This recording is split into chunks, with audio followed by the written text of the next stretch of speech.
Shalom, berjumpa lagi bersama saya dalam pembelajaran mata pelajaran sejarah peminatan. Pada pertemuan hari ini kita akan belajar tentang kompetensi dasar 3.2 dan 4.2. Untuk materi hari ini kita akan belajar tentang perkembangan iptek dalam era globalisasi dan dampaknya bagi kehidupan manusia. Ya, kita bisa lihat ilustrasi yang ada tentang perkembangan iptek. Yang pertama kita akan belajar tentang perkembangan teknologi luar angkasa.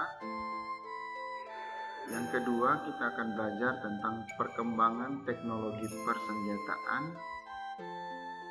Yang ketiga kita akan belajar tentang perkembangan teknologi komunikasi dan informasi. Yang keempat kita akan belajar tentang perkembangan teknologi transportasi. Kita lihat yang pertama tentang perkembangan teknologi luar angkasa. Nah, di sini kalian bisa lihat ilustrasi gambar yang ada itu adalah satelit ya. Ya, kita lihat yang pertama pada tanggal 17 Desember tahun 1943, pelopor penerbang Amerika Serikat yang bernama Orville dan Wright telah mewujudkan impian manusia untuk terbang ke luar angkasa. Jadi pada tahun atau pada abad ke-20 itu para negara-negara besar, dalam hal ini Amerika Serikat yang Uni Soviet itu mereka berlomba-lomba untuk menciptakan teknologi yang bisa menjelajahi luar angkasa. Nah, ini adalah salah satu langkah yang dilakukan oleh Amerika Serikat.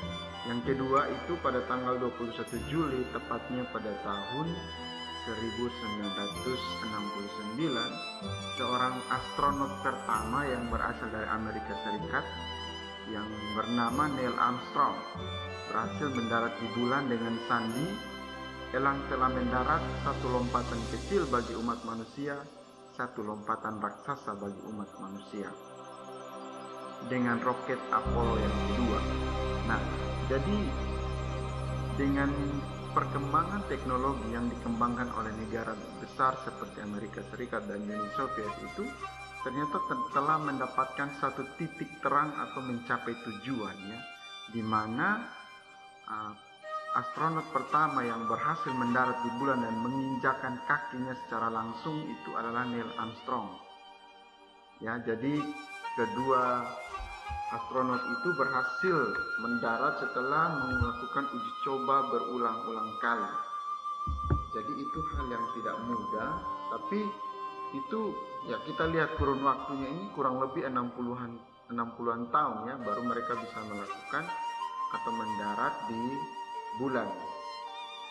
Yang ketiga, sejak tahun 1969 sampai 1972, dengan keberhasilan yang diraih oleh Neil Armstrong ini, maka para astronot dari berbagai negara besar itu berlomba-lomba untuk melakukan yang namanya penerbangan ke bulan, untuk menunjukkan setiap teknologi yang mereka ciptakan.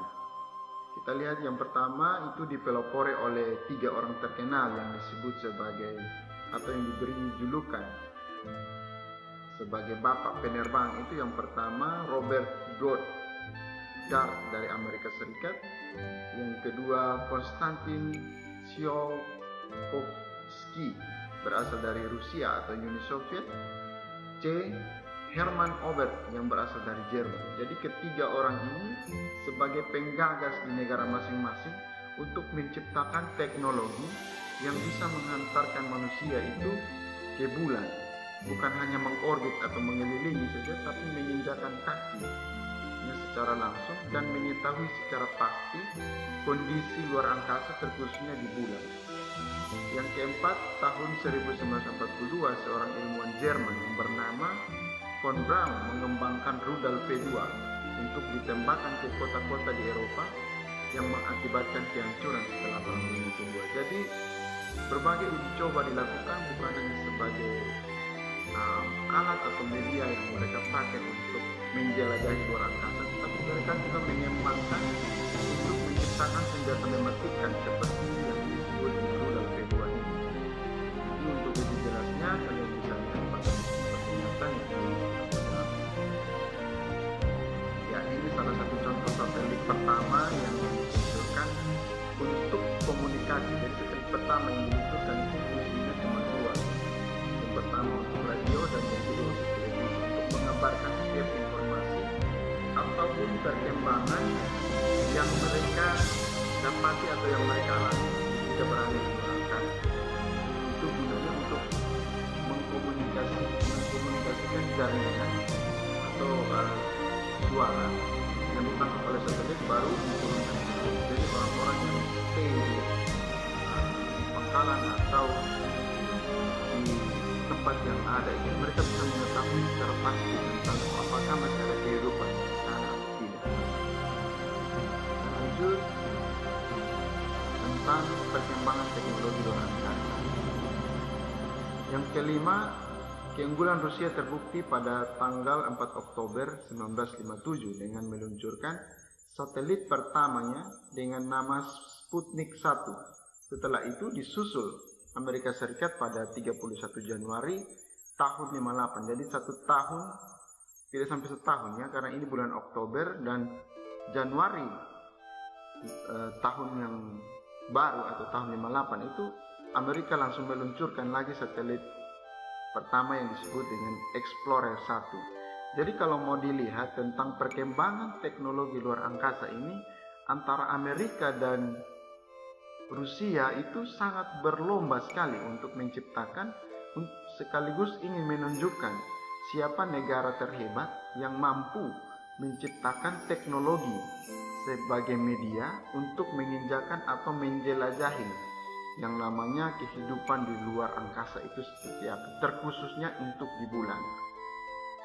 Yang keenam, pada tanggal 12 April tahun 1961, Rusia kembali meluncurkan manusia pertama ke luar angkasa, yaitu Yuri Gagarin, seorang mayor angkatan udara dengan pesawat kapsul. Ya, pesawat kapsul itu bentuknya seperti kapsul yang diberi nama Vostok 1. Kurang dari sebulan kemudian Amerika kembali meluncurkan astronot pertamanya, Alan B. Shepard, dengan pesawat kapsul Mercury 7. Misi penerbangan ini hanya naik dan turun saja, tetapi tidak bisa mengorbit. Dalam hal ini mereka hanya bisa mengirimkan astronot itu, hanya bisa terbang ke atas lalu kembali turun ke bumi. Tidak bisa mengorbit atau mengelilingi karena kapasitas atau teknologi yang terdapat pada pesawat itu tidak memadai. Terkadang itu tekanan udara kan berbeda luar angkasa dan di bumi. Kalau di ruang angkasa kan ruang hampa, jadi sangat memudahkan sekali teknologi yang diciptakan itu tidak bisa berfungsi dengan baik, sehingga banyak sekali percobaan itu hanya bisa terbang pergi dan kembali saja, tidak bisa mengorbit. Dalam hal ini mengelilingi apalagi mendarat. Itu tentang perkembangan teknologi luar angkasa. Yang berikut kita lihat tentang perkembangan teknologi persenjataan. Nah, ini merupakan salah satu senjata rudal yang diciptakan oleh Uni Soviet dalam Perang Dunia, ya, Perang Dunia Kedua. Yang pertama kita lihat perkembangan teknologi persenjataan itu berkembang dengan sangat cepatnya. Tadi kita lihat di perkembangan teknologi luar angkasa itu terjadi persaingan antara Amerika dan Rusia. Nah, di perkembangan persenjataan juga persaingan terjadi, di mana tahun 1912 itu bom granat yang awalnya hanya dibuka dan dilemparkan saja kepada sasaran yang kita tujukan, itu sudah berkembang secara otomatis, di mana mereka merancang dengan sistem teknologi yang luar biasa, sehingga bom yang awalnya dilemparkan itu bisa diluncurkan secara otomatis dengan dikendalikan oleh sistem yang mereka buat. Jadi perkembangan dimulai dari awal abad ke-20 itu sudah sangat besar sekali. Yang kedua, negara-negara besar seperti Rusia, Amerika Serikat, Cina, dan lain-lain itu berlomba-lomba untuk mengembangkan teknologi rudal sebagai alat militer yang mematikan. Nah, salah satunya tadi Pak jelaskan itu yang dikembangkan oleh Rusia itu adalah teknologi V2. Nah, rudal V2 itu goncangannya itu nanti hampir seperti dengan bom atom yang terjadi di Hiroshima dan Nagasaki. Jadi begitu banyak teknologi atau percobaan yang dilakukan oleh ilmuwan-ilmuwan, salah satunya Albert Einstein yang menemukan bom atom. Yang ketiga, Perang Dunia Pertama itu munculnya perkembangan teknologi helikopter untuk menunjang kewaspadaan dan pengamanan wilayah suatu negara, seperti helikopter karya Igor Sikorsky.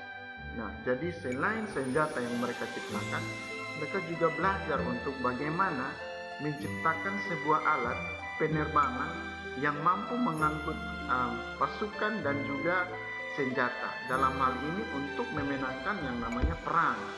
Karena abad ke-20 setelah kita tahu bahwa Perang Dunia Pertama dari tahun 1914 sampai Perang Dunia Kedua berakhir 1945 itu, di mana seluruh negara-negara adik kuasa atau dalam hal ini negara-negara maju itu berkembang sangat cepat teknologi. Karena di situ mereka ingin menunjukkan jati diri bangsanya, siapa yang paling hebat dalam hal ini menciptakan senjata. Itu yang terjadi dari awal Perang Dunia Pertama. Yang keempat, selain senjata nuklir yang dikembangkan, ada pun senjata biologis yang dikembangkan menggunakan bakteri, virus ataupun toksik, namanya racun yang sangat mematikan jika digunakan untuk sebuah kontak militer. Nah, kalau poin yang keempat ini, kita tahu bahwa pada sejarah perang dunia itu tidak pernah terjadi atau senjata biologis ini tidak pernah digunakan. Karena kalau jika digunakan maka tingkat kematian sebuah negara atau manusia itu sangat besar dibandingkan dengan kekuatan senjata rudal. Jadi kita pada contoh dengan Hiroshima dan jadi bom pada tahun manusia yang berada di dua wilayah itu hampir semuanya habis, tapi masih ada manusia-manusia lain yang mampu memberikan penguatan motivasi, akhirnya mereka bisa bangkit, dan sekarang kita lihat sendiri perkembangannya seperti apa di Jepang. Tapi kalau senjata biologis, Pak kasih contoh tentang kondisi kontemporer saat ini, seperti virus corona ini kan banyak yang bilang, ada begitu banyak informasi bahwa ini adalah senjata biologis dan lain sebagainya. Tapi sekali lagi sumber itu belum bisa kita pakai sebagai satu tolak ukur. Nah, dalam sejarah perkembangan teknologi persenjataan juga ini bisa saja terjadi. Ya. Tapi kita harus lihat, tidak pernah terjadi yang namanya kontak militer dengan menggunakan senjata biologis. Karena dampaknya itu akan semakin dan terlalu sangat besar. Kita lanjut ya. Ya, ini perkembangan teknologi di Perang Dunia Pertama dan Perang Dunia Kedua. Setelah itu berkembangnya teknologi seperti ini. Ya, kita tahu dulu kalau kita bisa nonton di film-film itu, senjata yang mereka pakai itu harus senjata atau senapan tumbuk ya, atau laras panjang. Jadi mereka satu kali tembak mesti isi lagi pelurunya baru bisa digunakan. Tapi perkembangan senjata sekarang ya, kita bisa lihat ilustrasi yang ada. Itu sudah sangat modern dan tembakannya itu bukan hanya satu kali tapi bisa berkali-kali sesuai dengan isi atau peluru yang kita siapkan. Ya, pertemuan hari ini sampai di sini, dan untuk menguji pemahaman kalian tentang perkembangan teknologi luar angkasa dan teknologi persenjataan, silakan kalian kerjakan soal yang ada di slide ini. Yang pertama ada 5 butir soal yang harus kalian kerjakan. Kerjakan dan kumpulkan pada pertemuan berikutnya di Google Classroom. Ya, selamat bekerja, Tuhan Yesus memberkati. Shalom.